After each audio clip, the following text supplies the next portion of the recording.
Charles Spurgeon's childhood 1834–1849. 1. Birth and early surroundings 1834. Birthplace. Charles Haddon Spurgeon was born on June 19, 1834, in the small rural village of Kelvedon, Essex, England. He was the first child of John Spurgeon, a Congregationalist minister and later a businessman, and Eliza Jarvis Spurgeon. His family background was steeped in the dissenting tradition, meaning they were nonconformists, those who worshipped outside the Church of England. The Spurgeon household was not wealthy, but it was rich in faith and piety.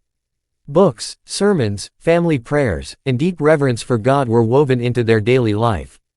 2. Sent to his grandfather's home, 1835–1841. When Charles was still a toddler, his parents already had multiple children and were financially strained. At about 15 to 18 months old, little Charles was sent to live with his grandfather, James Spurgeon, the pastor of the Independent Church in Stambourne, Essex. This move became one of the most decisive influences on his life. Grandfather James, a deeply respected, faithful minister who had pastored in Stambourne for over half a century. He nurtured Charles's early interest in theology and the church. Grandmother's influence. She would often reward Charles for reading Christian books by giving him apples. She also told him Bible stories and helped him memorize hymns. In Stambourne, Charles grew up in an atmosphere saturated with sermons, pastoral conversations, prayer meetings, and Christian fellowship.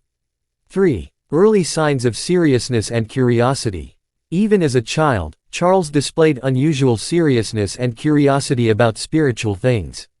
At age 6, he could read well and began devouring John Bunyan's Pilgrim's Progress, which remained one of the most formative books of his life. He was fascinated by his grandfather's library, especially works by Puritans like John Owen, Richard Baxter, and Thomas Watson. He would sometimes imitate his grandfather by preaching to the chickens in the yard or arranging chairs as though he were addressing a congregation. 4. A childhood shadowed by sin and holiness. Unlike many children, Charles had an early and intense conviction of sin. He would later recall that as a boy he felt deeply guilty about even small wrongdoings, such as disobeying his parents or speaking unkindly. His tender conscience, shaped by constant exposure to Puritan preaching, caused him to feel that he was already condemned and in desperate need of salvation. He once said, "From my very childhood I was haunted with a sense of sin." This shows that the battle for his soul began very early, giving him a precocious awareness of spiritual realities. 5. Formal schooling. Charles was a bright and diligent student. He attended Colchester Grammar School, where he quickly excelled in reading, writing, and mathematics. Teachers noticed his sharp memory, quick wit, and ability to express himself clearly. Yet, even at school, his seriousness stood out. He read religious works while other boys played. One teacher remarked that Charles seemed destined for something great, though no one could yet imagine the scale of his future influence.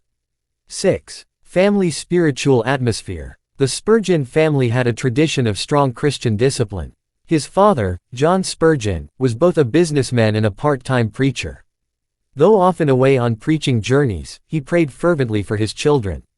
His mother, Eliza, was a woman of deep piety. She often gathered her children for Bible reading and prayer.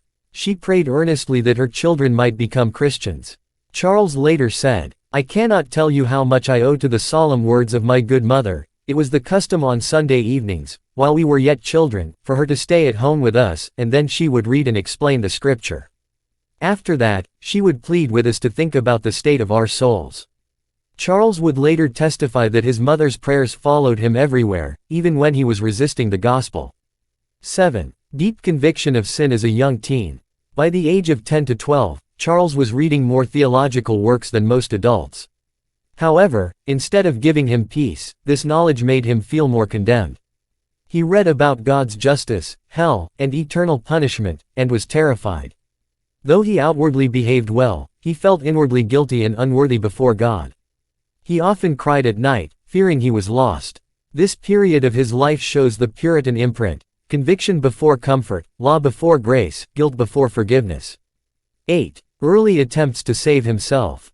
In his teenage years, Charles tried various ways to earn salvation. He prayed long prayers. He read the Bible diligently. He attended different churches hoping one might bring peace.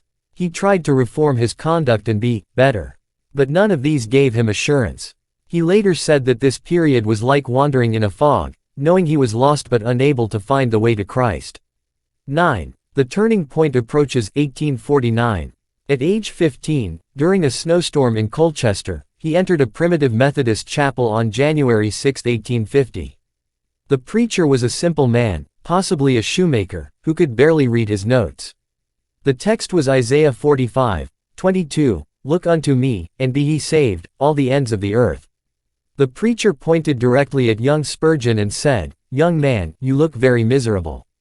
Look to Christ. Look and live." In that moment, Charles's soul was flooded with peace. He looked to Christ and found the salvation he had long sought.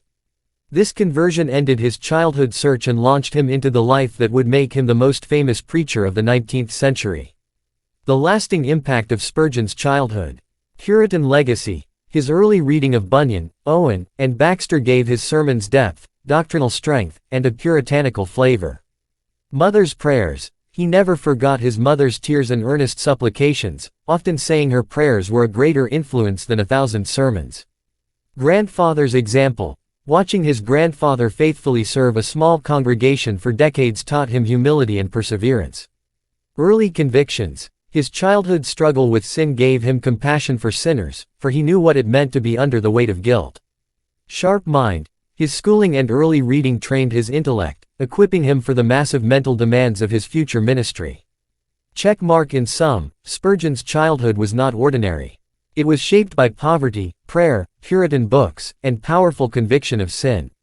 By the time he was converted at 15, the foundation had been so deeply laid that his preaching genius and spiritual fervor had already been prepared by God.